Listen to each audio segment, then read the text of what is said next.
All India गाई council के केंद्रीय कार्यकारिणी के निर्देश पर भारतीय रेल के सभी मंडल कार्यालय पर एक दिवसीय धरना प्रदर्शन। वाराणसी। आज ऑल इंडिया गाई काउंसिल के केंद्रीय कार्यकारिणी के निर्देश पर पूरे भारतीय रेल के सभी मंडल कार्यालय पर एक दिवसीय धरना प्रदर्शन का आयोजन किया गया। रेल प्रशासन गार्ड के विलंबित मांगों को नहीं माने जाने के कारण ये प्रदर्शन आयोजित किया गया है। न्यायालय के आदेश का पालन न करते हुए गार्ड बॉक्स चालू न किया जाना, जिसे जल्द से जल्द चालू किया जाए। टीए के बढ़ोतरी के अनुपात में किलोमीटर रेट को बढ़ाया जाए। मैं Rana Rakesh Ranjan Kumar, all India guard council सदस्य, वाराणसी मंडल, वाराणसी लॉबी। आज किस तरह का धरना प्रदर्शन है? ये धरना प्रदर्शन all India guard council AIGC के तत्वाधान में किया गया है। ये हिंदुस्तान के हर मंडल मुख्यालय, हर जोनल मुख्यालय पे आयोजित किए गए हैं। इस धरने प्रदर्शन का एकमात्र उद्देश्य यह है कि हमारे रनिंग के साथी, गार्ड संवर्ग के साथियों के साथ भारत सरकार रेल मंत्रालय ने जो भेदभाव किया है, इसके लिए उनके कान में जू रेंगने के लिए, उनको बताने के लिए ये कार्यक्रम आयोजित किया गया है। हमारे साथ भारत सरकार ने जो विरोधी नीति अपनाई है, भारत सरकार के मजदूर विरोधी नीतियों के खिलाफ में ये कार्यक्रम आयोजित है। 8वें वेतन आयोग में, पिछले 7वें वेतन आयोग में हमारे साथ जो नाइंसाफी की गई उसके विरोध में ये कार्यक्रम है। और 8वें वेतन आयोग में जो फिटमेंट फार्मूला है, उसे पूरी तरह से हमारे साथियों को वेतन भत्तों का लाभ दिया जाए, उसके समर्थन में है। और हमारे गार्ड के साथियों का टूल बॉक्स बंद कर दिया गया है। माननीय न्यायालय के आदेश के बावजूद भी उसे लागू नहीं किया गया है, उसके सम्मान में किया गया है। हमारे जितने भी रनिंग रूम है, उन रनिंग रूमों की स्थिति बहुत हद तक अच्छी नहीं है, मानक के अनुसार नहीं है।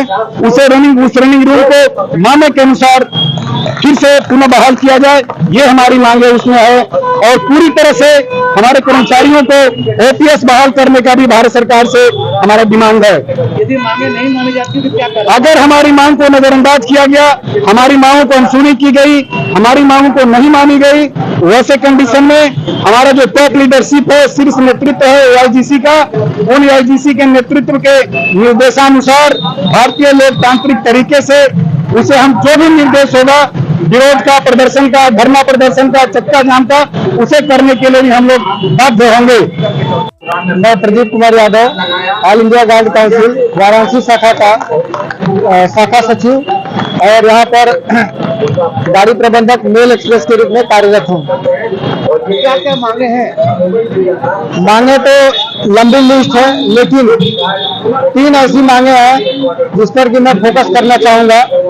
एक तो हम लोग का वैकेंसी को फिलअप नहीं किया जा रहा है, और काफी लंबे समय से हम लोग वैकेंसी का जब मांग कर रहे थे कि उसको फिलअप किया जाए, तो सरकार ने क्या पॉलिसी एक नया लाया है कि री एंगेजमेंट पॉलिसी क्या है कि जो पुराने लोग रिटायर हो चुके हैं 60 साल अपना नौकरी करके, उनको फिर से 5 साल के लिए बहाली करने का नया पॉलिसी लाया है।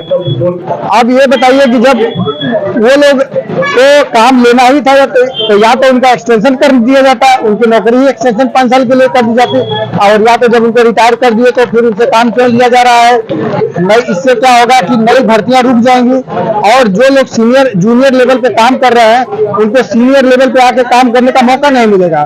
तो और दूसरी हमारी समस्या है जो एकदम ज्वलंत है, लाइन बॉक्स की।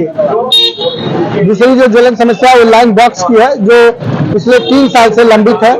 उसमें हम लोग ने कोर्ट से स्टे भी ले लिया है, लेकिन यह प्रशासन की एकदम पूरी फुल मनमानी है, तानाशाही कह लीजिए इसको, कि वो तमाम फालतू के कारण बता करके, उसको अभाव बता करके उसको रोक रहा है। क्या करेंगे? मांगे नहीं मांगी गई तो हम लोग फिर से अपने केंद्रीय नेतृत्व के आह्वान पे, जैसे कि आज इकट्ठा हुए उसी तरह से फिर इकट्ठा हुए, जहाँ पे जैसी जिम्मेदारी दी जाएगी उसे पूरा करेंगे।